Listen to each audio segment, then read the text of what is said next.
All right, welcome everyone. Thanks for joining us today for our webinar, Scaling Your Mission, Content Collaboration in the Cloud. My name is Bethany Williams and I'll be your moderator today. Please note that during today's presentation, you do have the ability to submit questions through the control panel.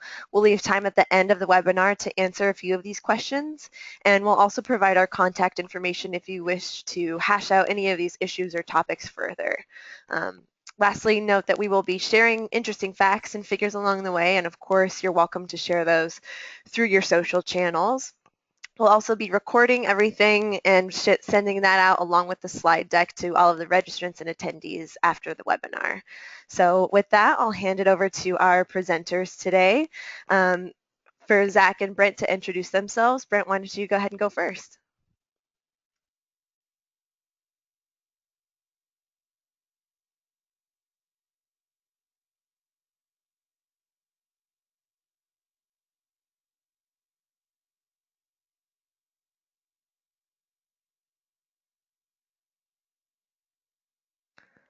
We can't seem to hear Brent, so why don't you go ahead and introduce yourself, Zach?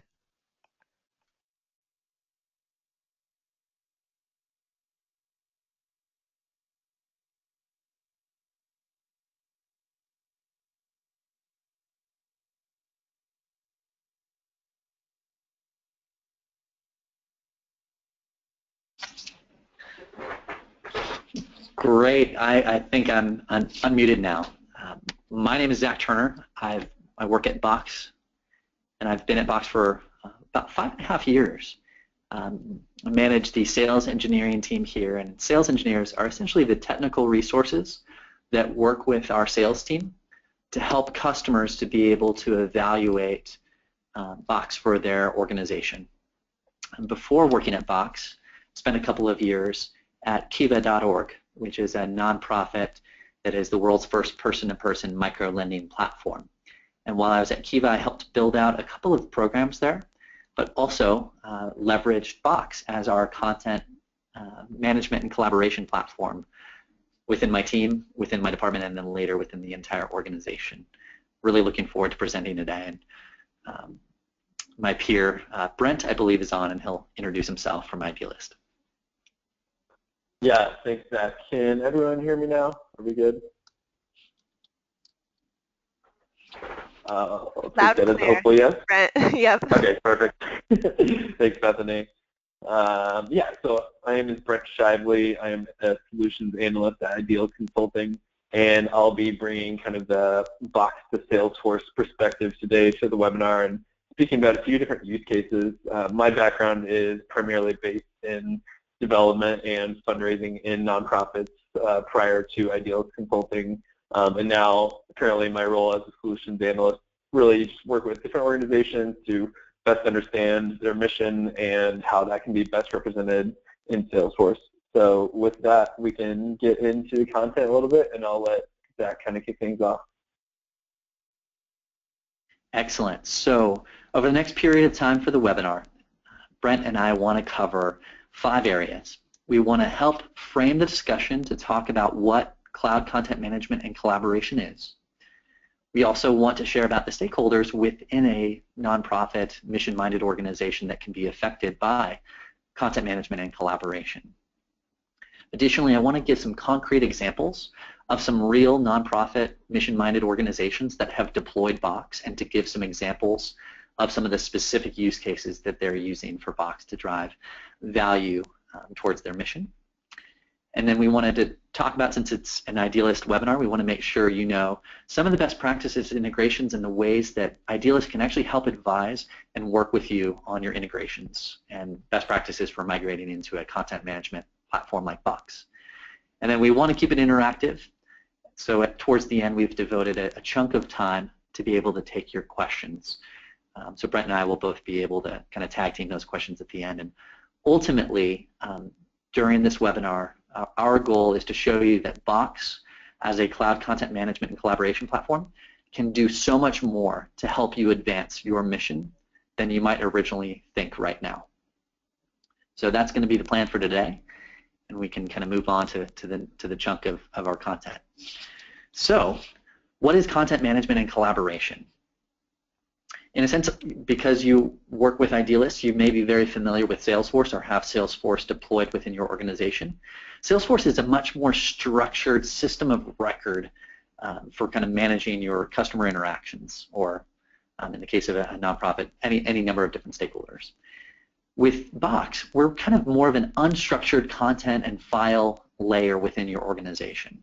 And that's really kind of where content management fits in. Content management and collaboration is really the organic transactions of files that happen inside and outside of your organization with your data and information. Oftentimes for nonprofits, content and your files are the essence of your organization. They are the most important info towards defining who you are, your mission, what you're doing, and to be able to capture that and excite that within kind of all the stakeholders within your mission-minded organization. And if you think about it, each day your organization has hundreds or maybe even thousands of digital files that might be exchanged, shared, sent, worked on, downloaded, attached, kind of throughout any given day. And a lot of this is unstructured, meaning that people can kind of use whatever it is that they want to use to be able to do that. With the idea of picking a content management platform, this can help you to provide a framework to enable faster and more secure file transactions within your organization. In a lot of ways, to kind of frame this with a metaphor, I think of the content layer kind of like a language, where oftentimes with people using content and file sharing platforms, they often might speak different languages and be more specific and tailored to a specific need. What's good for one file transaction may not be good for another. With the idea of selecting a consolidated content management platform, with Box, that helps you to pick kind of a lingua franca for content management and file sharing, so that way everybody's speaking the same language in the way that they might exchange, share, download, and collaborate upon the files and content within their organization. Next slide, please. So, what does that look like within a nonprofit organization? We're talking about a variety of different departments or teams that can be able to use a content management platform that often have very file-centric workflows or use cases. So for a lot of nonprofits, fundraising is the oxygen of any mission-minded organization. It is key to being able to bring in money, to be able to support the work, to be able to execute against the mission. And oftentimes this content is very, very, very important because fundraising is the oxygen of a mission-minded organization. Oftentimes there's a lot of different people that are going to be working on this info, whether it might be an asset for a campaign, or maybe it might be drafting a key grant that is going to be able to help with a large initiative for your organization. It's critical to be able to have some tools within your content management system to be able to keep up the speed and accuracy with the process for kind of working on that information. I'll actually even talk about one of our 3 customer examples who's using Box to be able to accomplish this. With program management, this is actually something that I did at Kiva. I helped build some volunteer programs called the Kiva Fellowship Program. And it was really critical for me to be able to have data and information and content that worked within the entire kind of life cycle of my program, and to be able to have a nice, organized, clear central place for people to be able to access and work on that. And then finally, administrative or back office content. And this can be everything from highly sensitive information like your board notes to stuff that you want to be able to make easy to share, like your latest marketing collateral or photos from a nonprofit retreat. Each department or team might have different use cases and different content that they might need. And one of the ways that we think about that is actually in the next slide. We've built out an entire matrix that helps to illustrate kind of the way that content management and the way that content management system can be the lingua franca across the entire organization. And oftentimes, each department needs to have specific use cases that just that department works on. But more often than not, there's often overlap between departments where there needs to be sharing and collaboration and workflows that kind of connect those two. So you can see here that we've got a large matrix of ways that Box might fit into a mission-minded organization. So on the left-hand side, you'll see some of the different use cases. So, essentially file sync and share, mobile access and productivity, collaboration and project management, connecting between different teams for cross-department collaboration, also working with folks outside of your organization for external collaboration. This is something that the content management system in Box is really its bread and butter. And then additionally, additional layers of value might come from process management, so actually having a structured workflow for a grant draft and approval, or even building on top of our platform and being able to use our APIs to customize and create something even more powerful. This isn't a nonprofit that I'll list in the other three, but Team Rubicon is a global organization that provides disaster recovery relief for any number of disasters that may go on within the world, both natural and human disasters. And they're using Box to build a platform because they have a large network of volunteers that are typically retired firefighters, police officers, or Army veterans that are available throughout the world to be able to come in a moment's notice if there's a disaster that might come up, if there's a forest fire, if there's an earthquake. And they needed a platform that could enable them to quickly locate and quickly distribute information to the right people at the right time. And that's how they're kind of using the Box platform to build kind of a customized portal experience for those volunteers, which is pretty exciting. So that's kind of going up and down. If you go from left to right, you'll actually see the different departments where a content management system will fit in and provide value. So obviously development and fundraising, we talked about that with grant writing, communications and marketing. As you kind of look through this matrix, you can actually think about your department or a department that you're working with and look at some of the use cases and find ways that you could use a content management platform with Box to be able to accomplish those goals. And this is kind of how we think about the lingua franca, is that it allows you to have one consistent file sharing and collaboration language that's going to break down these barriers and allow your organization to move faster and in a more secure and consistent way. Excellent. And now we can move on to the next slide, please.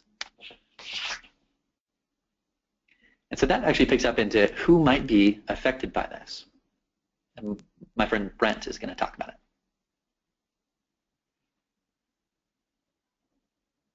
Perfect. Thanks, Zach. So yeah, but we're just going to be covering exactly how external stakeholders can be effective and utilize Box most effectively, and different ways the solution can really adhere and be used to expand your mission. So focusing initially kind of on grantees, which Zach spoke a little to in the prior slides. Really, so one kind of capacity you could leverage Box and using a content collaboration solution. If you are providing grants as a foundation to grantees, but kind of haven't gotten to the point where you're ready to expand into a full-blown grant management system, you can use Box to actually share grant application information kind of once you've done your initial vetting process to your potential applicants, and then send a direct invitation to them so they can leverage all the application documents in one shared folder. And this will allow for kind of a level of exclusivity that to only share the documentation with those particular organizations who need to see it, and really allowing for kind of a structure to that, so you can help your overall process and organization of your grant making process. Another kind of external audience who would be able to leverage this is donors. So you can think about this kind of beyond just normal donor engagement, but if you really want to take it to the next level with your engagement for high impact donors or members even, they have an expectation that they're working with you, they want to be uniquely engaged and receive documentation and ability to collaborate with you, and having that be tailored as much as possible.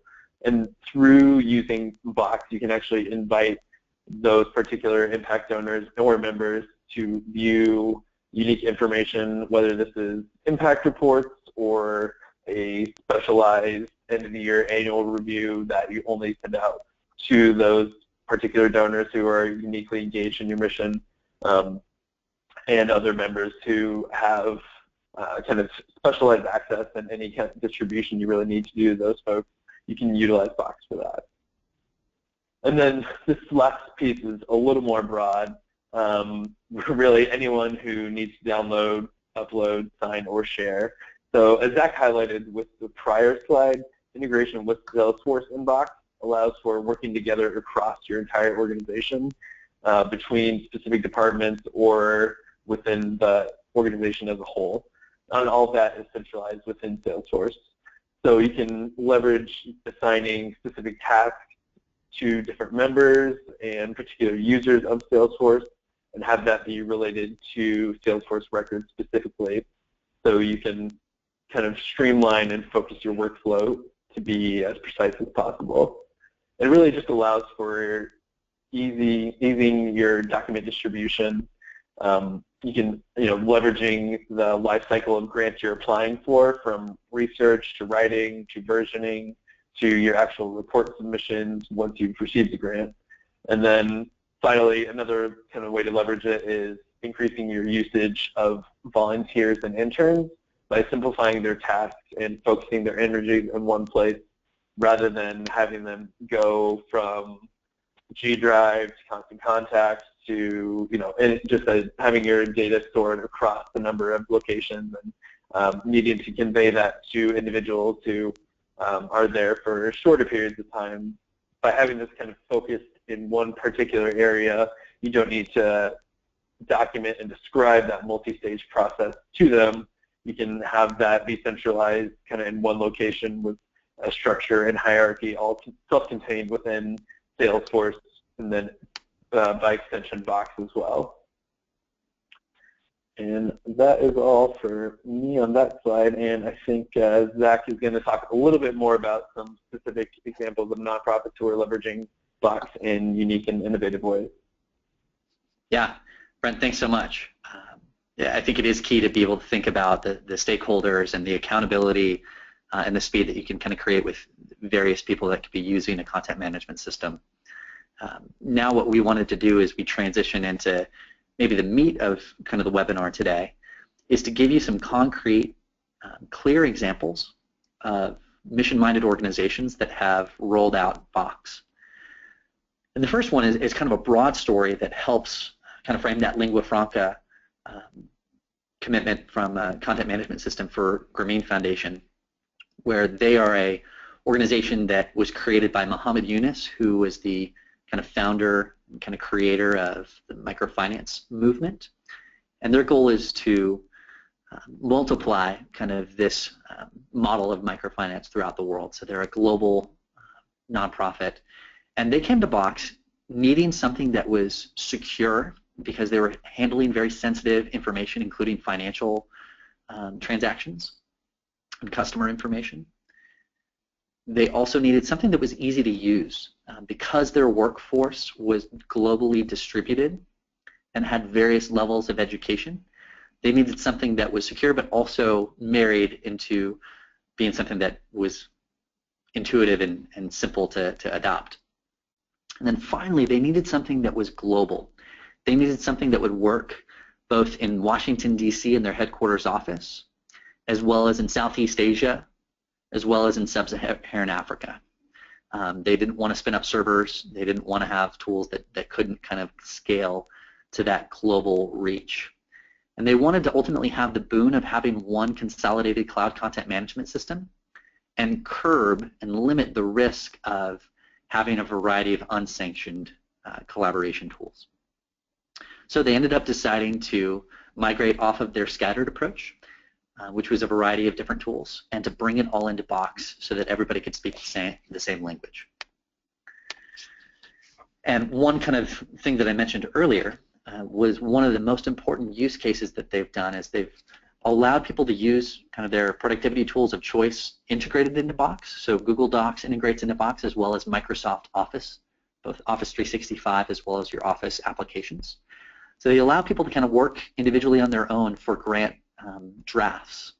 But once the grant needs to be collaborated upon and approved by marketing and by legal, they move it into a specific set of folders within Box that actually have some automated workflows that assign tasks for approvals to the legal and marketing team. And then once those tasks and approvals are completed, they actually move into a completed folder so that it's ready to be able to deliver and apply for the grant. So that's kind of a really great, powerful, mission-minded use case that they're using and driving their business forward. Additionally, they've also, as Brent mentioned, they've integrated Box with their Salesforce instance.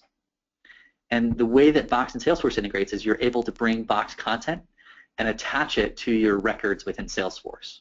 So whatever records you might use, opportunities, leads, contacts, or even custom objects, Box can actually be a content repository that's stored within Box but attached to those records within Salesforce, which has saved them in terms of their storage costs within Salesforce, but also is easier for people to use because they spend so much time in Salesforce as well.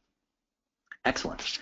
So now I'm going to move on to the next example use case, and in this case, what Box has done with our platform is we've enabled organizations to be able to embed Box assets or Box content into whatever community experience you may use. So this could be embedded into your website, which if you click on that link, community.box.com/nonprofit, you'll actually see an example of us embedding some files and folders and videos into that web page. And the benefit of this is that it doesn't require any coding experience. You're able to grab the HTML embed code and to put it into your website or put it into whatever area that you want to, kind of like a window that goes back into Box. And the benefit is that as you update these files within Box, the newest version will automatically be up on your website. So you can actually take a look and see what that looks like within that link. If you create a Box account, it's very easy to go into the share option and to be able to grab the embed code. And two quick customer examples. Mercy Ships is a nonprofit that provides medical relief for areas of the world that don't have hospital infrastructure. And usually these are coastal locations. So they actually take boats with doctors and deliver healthcare to these locations that need it. And they use Confluence as their intranet. And each ship has its own Confluence page. And so they've created a Box folder for each ship. And they've actually embedded the Box folder for each ship into each ship's Confluence page. I kind of said that in a way that maybe didn't make sense, but ultimately you can take content within Box and embed it into their wiki intranet. Another organization called Samaritan's Purse does kind of global relief work throughout the world. They use Box embedded within their SharePoint. So they've got an old version of Microsoft SharePoint, which is Microsoft's collaboration tool that uses something called Team Sites. And the file management wasn't really great, but they did have a lot of stuff built into their SharePoint instance that they wanted to keep, but they wanted to bring Box into their SharePoint sites. So they were able to literally just grab that embed code and bring that into their SharePoint instances. So it really kind of increases the speed and makes it easy where you actually don't even have to hire a webmaster or software developer to be able to bring Box content into your sites or wikis or other pages. And then finally, our third nonprofit use case is tying Box as a content layer, kind of as a file system for your marketing automation tools. So I know that many the work that Idealist has done has been around helping nonprofits to be able to leverage marketing automation tools. There's a lot of really great ones out there, and Box integrates with many of them, including Marketo and Eloqua, that allows Box to essentially be a file system within your marketing automation tool. So if you were creating a campaign page, or if you were creating some email drip campaigns, you could actually select Box links to be able to embed or to be able to hyperlink into those pages, so that way you can see people clicking into them, and that speeds up, again, similar to kind of the embed tool, speeds up the ability to kind of connect your marketing automation tool with your Box content management system. And you can see here, the company that I used to work for, Kiva.org, uses Box within their marketing automation tool to be able to share event-related content within their system, and they actually use Box as a digital asset management system. So that's where they put a lot of their images and photos and videos, and then they're able to connect those into their marketing automation campaign pages. One of the things that also nonprofits will use that's kind of a power feature is they'll use Box's metadata field that allows you to add additional context to your content. So you can add specific key value pairs that you can actually customize. And this can help you with filtering and searching. And this is something that Kiva has done where they actually have metadata that is related to the image size and dimensions, the photo location, as well as like a little bit of a description of kind of what type of photo it might be used for. So this really helps the marketing team to use their marketing automation tool and to be able to find the digital assets that they need for the campaigns that they're running. Excellent. So that wraps up 3 very specific customer examples. But ultimately, I wanted to kind of take a step back and let you know that Box has rolled out a program called Box.org that I got to help start that essentially demonstrates our commitment to nonprofits, where you can actually sign up for free donated Box licenses, up to 10 licenses for your organization. And we actually now have over 4,000 nonprofits globally that are using Box, either donated, or we also, if you need to go over that, we have a really aggressive discounting tool where we give 50% off of all of our products. So ultimately, what I wanted to emphasize as we kind of wrap up is that what makes Box different is that we are a scalable solution that's going to be able to work globally and allow you to use more use cases because of its permissions and the ways that it's going to integrate into the applications that you're already using.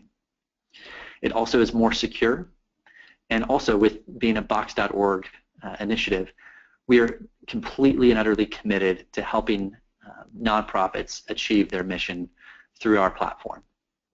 Brian Breckenridge is somebody that is our executive director for the nonprofit organization, and he helped spearhead this webinar. But he has a lot of nonprofit experience, has helped build similar programs at Salesforce.com and LinkedIn that provide similar programs. And he's helped innovate and create this commitment from Box to the nonprofit community. So that's kind of my piece, and now we wanted to step into helping to frame Idealist and the work that they can do with best practices and integrations and customizations that you might do in helping you walk through adopting a content management system at your organization. Great, thanks, Zach. And I just wanted to speak a little bit to how we can leverage some of those free licenses that Box.org does extend to their nonprofit customers, and really just detail out specific potential use cases that you can do by compounding and utilizing multiple applications to really facilitate a more seamless process for managing your content, distributing your content, and really overlaying and centralizing all that within Salesforce. So we really, at Idealist, we would come in and kind of help map out how these different solutions would work together and develop workflows to develop a more automated approach to this. It might get a little technical, so try to bear with me if it does. So really, we just want to line up how Box would fit within your business process as it stands today, and then understand how that can best connect to other applications. So the first one we really focus on is the Salesforce connection, which is featured on AppExchange. So this allows you to centralize your content within Salesforce and relate it to records, as we previously stated, whether this is related to your leads, contacts, accounts, and without doing a major impact into your data storage limits.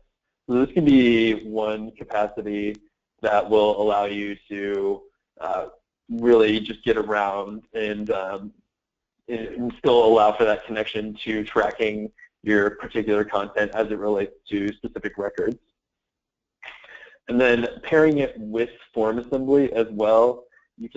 Form assembly is a form application that lives within your website and then pushes data input by users into Salesforce, creating new records, attaching documents.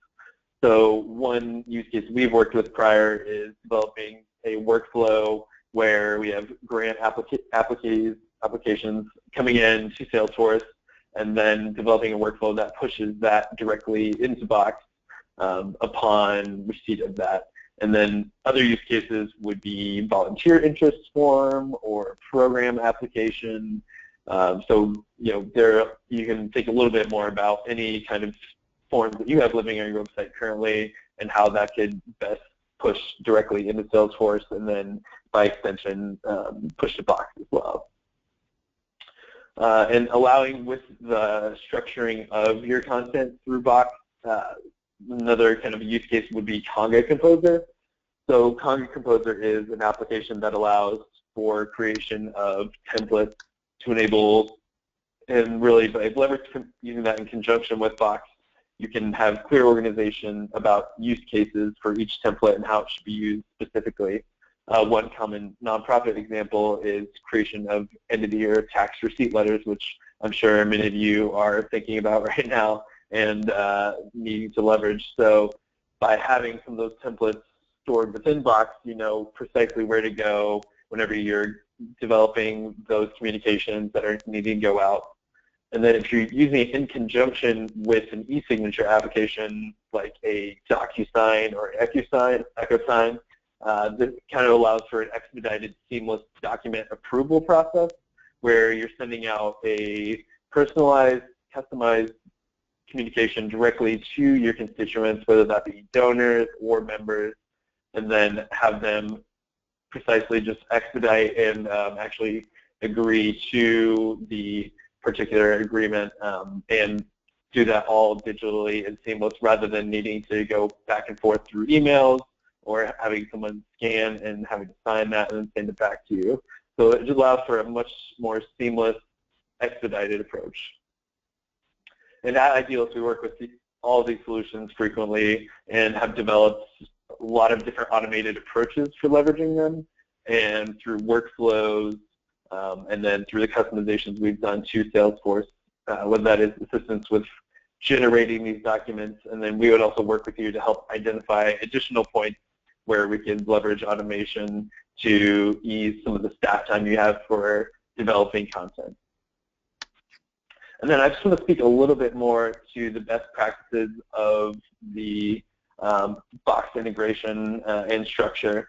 So really this just highlights kind of 3 of the core best practices that we generally recommend, and it starts from really a macro view of folder management and then proceeds to a more micro from document management to taxonomy and naming conventions. And really all this is just what it comes down to is the importance of privacy and confidentiality and ensuring that those who do need access to the particular content are able to leverage it, and it's not getting spread beyond where it needs to be. And it's going to exactly the most relevant parties who need to leverage that particular content. And then, so one thing you may be kind of wondering is, what is the real value in being so intentional about your document and content management? Well, we kind of like identified 3 particular ones that really have the most value for this. First one being staff efficiency. By having this structure and kind of a clear taxonomy of how your content is structured, there's no kind of questioning where you're going to find the particular grant agreement that you've signed, or trying to identify when someone sent in a particular check. You can have that all structured preemptively by having a clean taxonomy for your content. The second one is simplification of your onboarding process, whether that is for new hires, interns, or volunteers, we spoke to earlier. Really just so having everything kind of consolidated and allowing for ease of use for any kind of content that may need to be leveraged by any of those 3 constituents. And then finally, one of the base values is ensuring that your core valuable documentation is remaining secure and safe, living within Box, and then obviously being able to expand that to your Salesforce environment as well. And that is really the core of what we were going to cover today. I know we want to transition and leave plenty of time for questions, but Zach, did you have any kind of additional components related to speaking to these best practices of folder management and file differentiation. No, I think you framed it really well.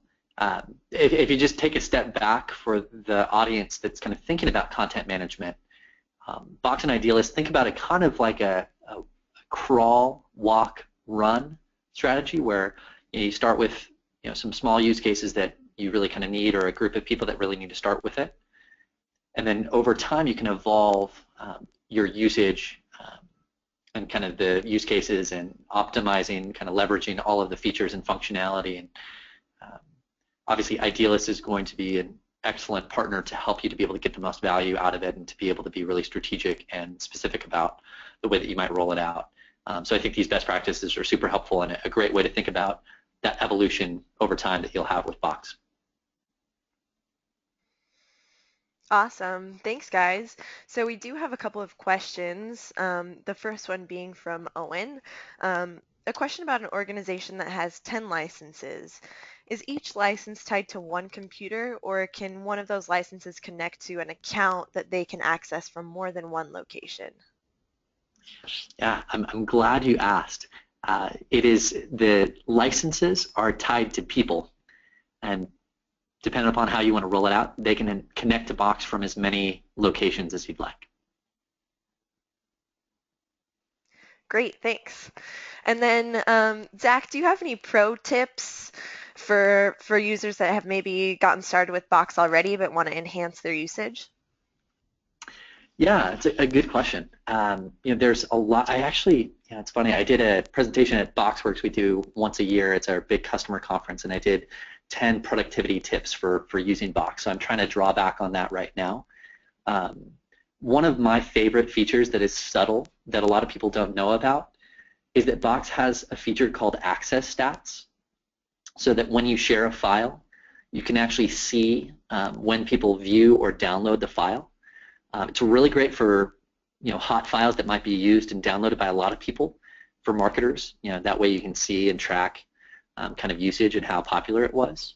But also it can be really helpful too, just when you're kind of working maybe on a pitch for a donor, and you might send a proposal or you might send some assets. You can actually see what they click when they click in and if they download the file. So access stats I think is a great tool to leverage. My other pro tip is that with Box we do have email alerts, so you can get proactive email alerts about people downloading or viewing or editing or deleting files. You can set, my recommendation pro tip is to kind of set some defaults for your whole account that reduce the amount of email that you might get, and then you can actually select on a folder by folder basis maybe the ones that you might want a lot of updates on. So for example, I have access to 50 different folders, and there are really just 2 folders that I care about that I want to get proactive alerts on. So if you go into the folder settings, you can actually do a lot of customization about alerts as well as some other things. So those are maybe 2 pro tips, access stats and email notifications, that I recommend thinking about just for an end user perspective. A pro tip just from an administrative perspective, if you're planning to, from IT or from operations, to roll Box out, I plan to definitely talk to somebody at Box or talk to somebody at Idealist to be able to make sure that you're thinking ahead and setting it up in a way that's going to be scalable, so that you don't have to reformat folders and files and users later. But I think just doing a couple things ahead of time, talking to people in terms of what you're trying to do, can be a really helpful way to set it up in a way that's going to be really effective long term. Great, thank you. Sort of dovetailing on one of the previous questions, would everyone accessing the files need a user account, or could others view and download either publicly or behind a login or portal type area? Yeah, good question. So there is the ability to just share and not require a login, and that can be done via shared link. So essentially, if you want to share with somebody that doesn't have a login, all that they'll be able to do is to view and download. If you did want to collaborate or have them edit or contribute documents, they would need to have a login. Okay, great, thanks. Rob asked if we could briefly go over a comparison between Box and Dropbox. Yeah, absolutely. Yeah, I can maybe speak to that, and Brent, I think it might be good to hear from you as well. So I get this question a lot, and I often will like to kind of understand a little bit more about how you're using Dropbox and how you're using Box. I have a number of friends that are over there, and I'm very familiar with the product and actually use Dropbox and Box at Kiva, and we ended up going with Box more broadly. But I see a couple of the differences being, number one, Box is really designed to be a cloud content management system. And by that I mean it has a suite of features that are really designed for content management. And additionally, because it's cloud-based, a lot of the features and functionality, like comments and version history, as well as even the access stats that I mentioned, are based in the browser. So I think the core product of Box is really a browser-based web application, and then you can extend it to the desktop, or you can extend it to your mobile devices, or you can extend it to the other applications that you want. Whereas Dropbox is really more of a sync and share tool, where it's very sync-centric, where you synchronize everything. The default is to synchronize everything to your computer, which I find works fine, usually for individuals or for a handful of people. But I think when you think about a larger organization or a larger department, at least at Kiva, that broke down and created some problems and conflicts. So that's kind of one way that I think about it. The other way, too, is like I mentioned the security and governance and controls. Box has had more of a commitment to building that out and balancing the end user experience with kind of providing the security that you need. I think Dropbox has veered more on focusing more on the end user experience rather than the administrative experience. So those would be a couple ways that I think about kind of the differences, Rob. But Brent, I'd be curious also, as a neutral third party, your perspective on that. Yeah, absolutely. From the kind of Salesforce standpoint, both solutions, Box and Dropbox, both have integrations that work effectively. But I think really just going back to kind of what you were speaking to, Zach, really the security, it seems like Box has been more intentional around that and focusing around the structure. And so being more focused on the nonprofit community as well with Box.org. So that's kind of one of the biggest differentiators I see. From the integration side, both do have pretty strong Salesforce integrations, but it is, with Dropbox, it is much more focused on syncing, so many more of your files do tend to push into Salesforce, whereas Box, you can be a little more intentional about what you're pushing to Salesforce and what files you want to go to. Awesome. Thanks, Brent. We have another question for you. Oh, sorry. Go ahead, Zach. Yeah, no problem. And I just add to, Rob, we'd love to talk more in depth about the differences and what's going to be best for you. Frankly, there are some folks, and even I have a friend who's on the phone on this webinar right now who, based on some of his requirements, I didn't think Box was the best fit for where his smaller company was at the time. So we'd love to kind of discuss this with you, and I think that's also part of what we try to do too, is we make sure that it's the right fit based on your requirements and what you're trying to do. But I see Box being a scalable, better long-term tool for a lot of mission-minded organizations. Sorry to interrupt. On to the next question. No problem.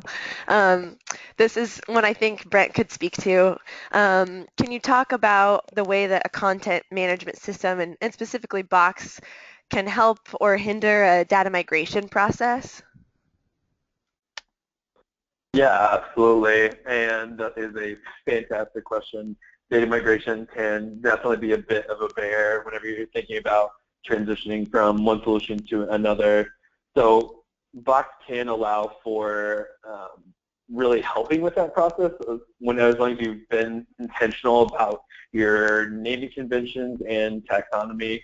If you are able to kind of pull those exports from your prior system and centralize them into a structure that makes sense within a Box type environment, it can ease some of the pain that you have whenever you're talking about switching systems through the process of a migration.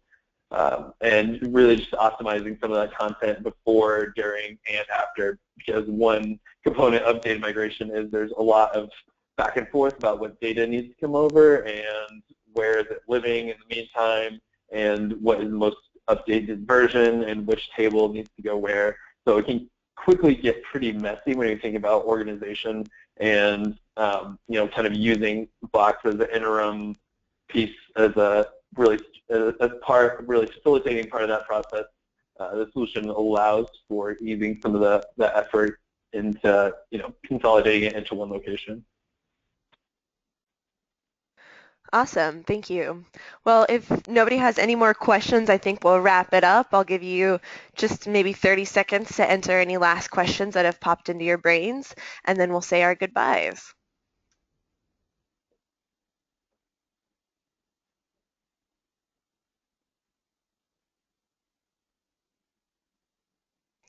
Okay, well, thanks everyone.